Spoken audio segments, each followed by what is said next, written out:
Assalamualaikum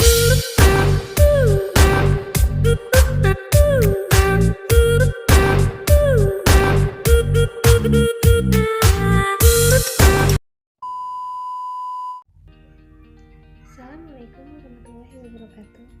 Selamat pagi, siang, sore, atau malam untuk kalian semua yang sedang menonton video ini kapan saja. Dan salam sejahtera untuk kita semua.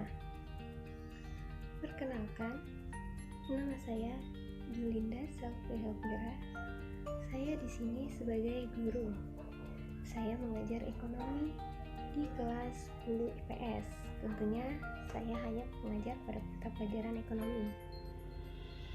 Baik, materi yang saya ajarkan adalah terbentuknya keseimbangan pasar dan struktur pasar. Tapi, pada pertemuan kali ini, saya tidak akan menjelaskan semua secara rinci isi dari materi yang akan saya ajarkan tersebut, melainkan hanya poin-poinnya saja. Lalu, kapan saya akan mengajarkan dan menjelaskan isi dari materi tersebut secara rinci? Nah, akan saya ajarkan di pertemuan berikutnya. Karena pada pertemuan kali ini, saya akan lebih memberikan motivasi kepada kalian semua supaya lebih giat, tekun, rajin dalam menjalankan proses belajar, khususnya yang ada di dalam kelas. Memang kenyataannya, sebagian dari kalian pasti ada banyak sedikitnya pada saat menjalankan proses belajar merasa jenuh, bosan, bahkan ngantuk, apalagi ketika mendengarkan guru berbicara di dalam kelas. Bahkan saya pun juga pernah merasakan apa yang kalian rasakan. Tapi terlebih dari itu, kalian berangkat pagi, pulang siang atau sore. Kalau di dalam kelas itu tidak mendapatkan ilmu yang kalian pelajari, maka kalian belajar akan sia-sia. Maka sebaiknya kalian harus memacu semangat kalian untuk belajar di dalam kelas. Karena kalian itu pasti punya cita-cita impian yang harus kalian wujudkan.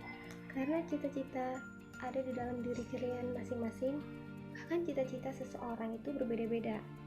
Jadi teruslah kejar cita-cita kalian dengan cara giat belajar, pantang menyerah, dan bukan belajar itu tidak perlu, bahkan sebaliknya, teruslah belajar, jangan berhenti untuk belajar, karena belajar menentukan jalan kesuksesan kalian. Tapi ada yang bilang, masa depan tidak tergantung dari nilai sekolah, melainkan dari niat dan usaha.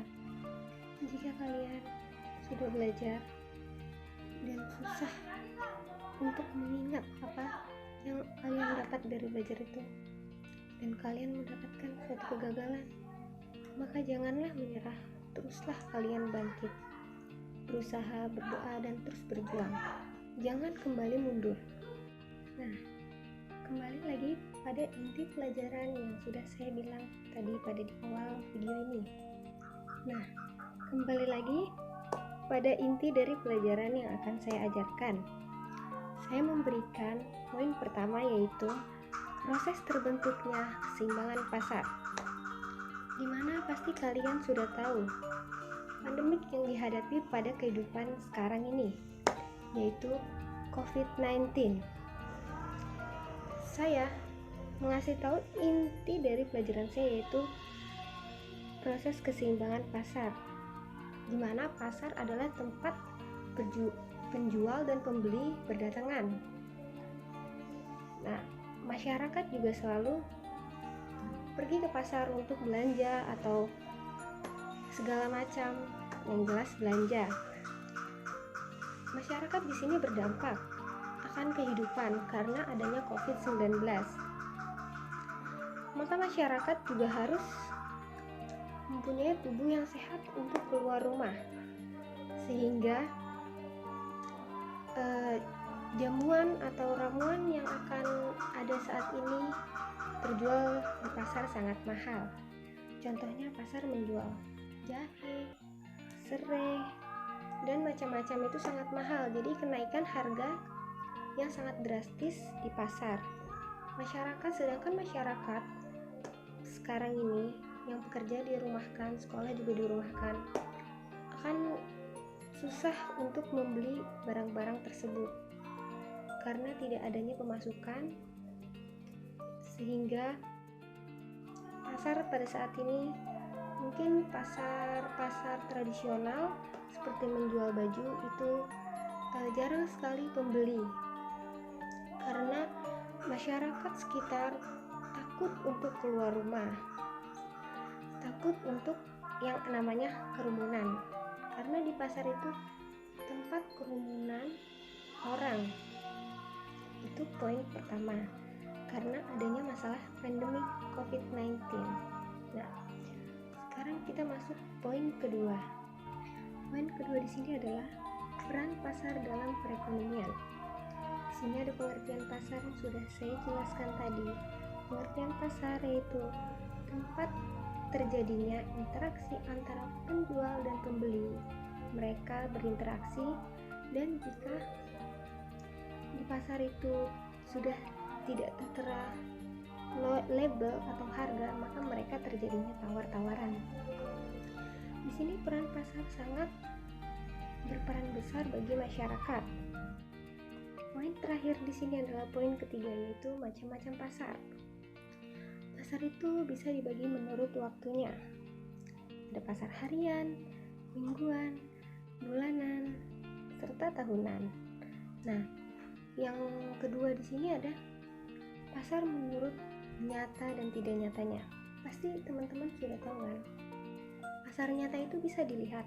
Contohnya seperti pasar-pasar yang ada mungkin di dekat daerah rumah kalian, bisa pasar tradisional yang bertemunya penjual dan pembeli.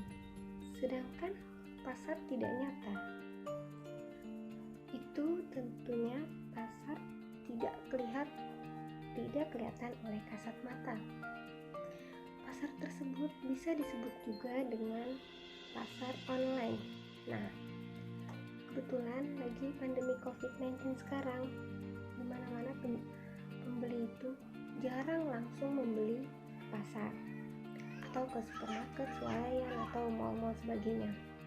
Maka di sini kita bisa membeli dengan cara online, yaitu dengan menggunakan pasar tidak nyata, hanya dengan menggunakan ponsel. Karena itu bisa mengurangi dampak dari terjadinya kita terkena virus, karena kita tidak bertemu atau berinteraksi dengan seseorang lainnya.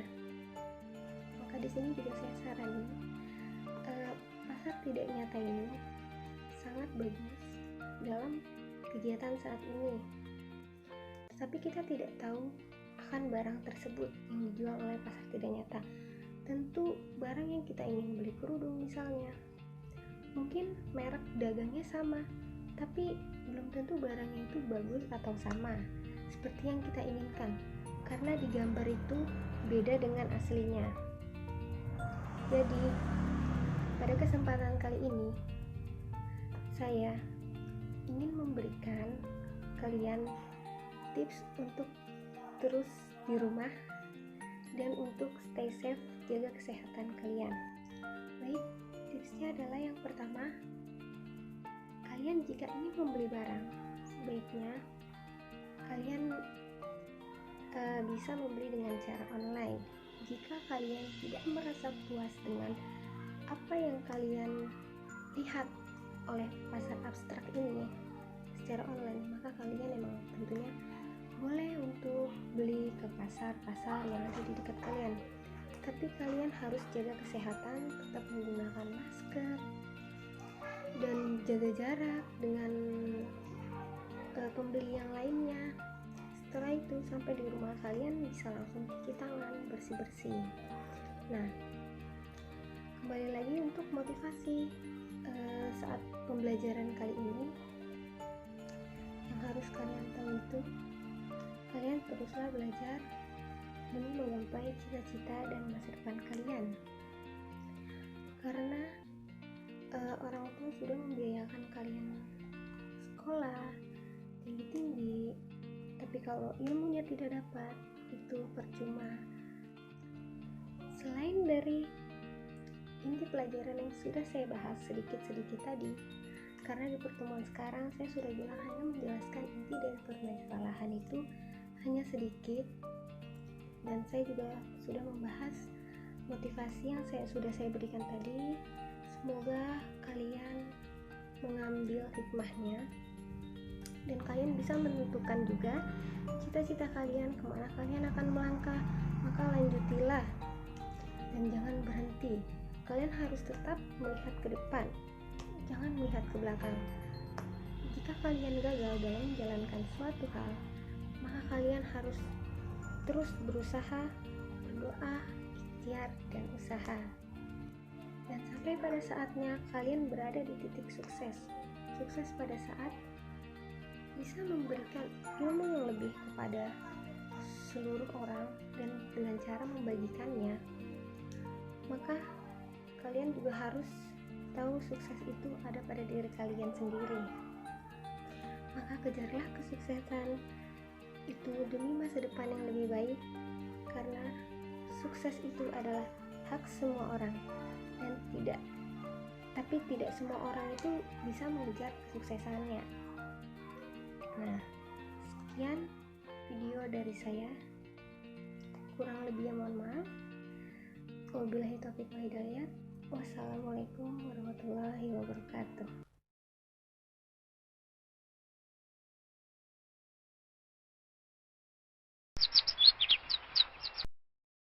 Moza, cepat berangkat, nanti terlambat. Iya, Bu. Moza berangkat dulu. Selamat pagi anak-anak. Selamat pagi, Pak Guru. Hari ini kita akan belajar matematika. Moza, Maaf, Pak, saya ketiduran. jangan diulangi lagi. Iya, Pak. Jangan lupa ya, hari Rabu ulangan matematika. Siap, Ya, Pak. Chris, kalau nanti siang belajar kelompok gimana? Wah, ide bagus tuh, Zah. Besok kan ada ulangan. Oke, nanti aku ajak Moza juga. Siap, Zah. Moza, ayo ikut belajar kelompok. Lain kali aja. Lagi sibuk nih. Ya udah, aku duluan ya. Loh, kok sendirian? Moza mana? Katanya lagi sibuk.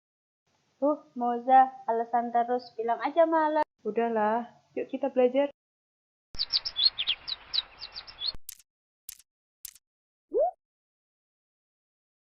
Moza, ayo belajar. Besok ada ulangan kan? Iya, Bu. Bukunya mana ya? Nah, baca komik aja deh. Loh, kok susah banget sih? Please, ini gimana? Kerjain sendiri. Kira-kira dapat nilai berapa ya? Semoga bagus. Gimana mau bagus, belajar aja nggak mau? Jangan gitu dong, Chris. Anak-anak, Bapak akan membagikan hasil ulangan. Alhamdulillah, nggak sia-sia belajar, Zah. Iya, Chris. Gimana, Zah? Nilaimu bagus nggak? Bagus kok. Moza, ini ada surat untuk orang tuamu. Oh iya, Pak.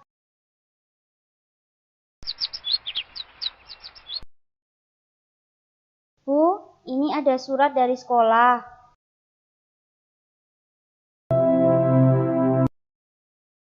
Selamat siang, Pak. Selamat siang, Bu. Silahkan duduk. Ada keperluan apa ya, Pak? Begini, Bu. Akhir-akhir ini, Moza sering tidur di kelas dan nilainya juga rendah. Hah? Setahu saya, Moza anak yang rajin, Pak. Tapi Ibu, kalau dibiarkan, Moza bisa tidak naik kelas. Apa benar, Nak? Kamu sering tidur di kelas dan nilaimu juga jelek-jelek? Iya, Bu. Maafin Moza. Moza nggak akan ulangi lagi. Ingat, Nak, jika ingin menjadi anak yang pandai, jangan pernah malas belajar. Iya Bu, Moza nggak males-malesan lagi.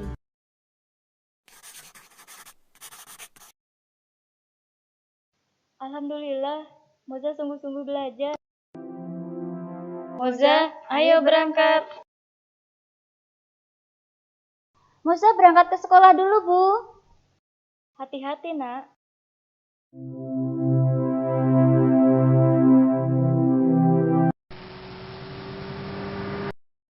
Ini Bu hasil belajar Moza. Terima kasih, Pak. Sama-sama Bu. Wah, aku masuk 10 besar.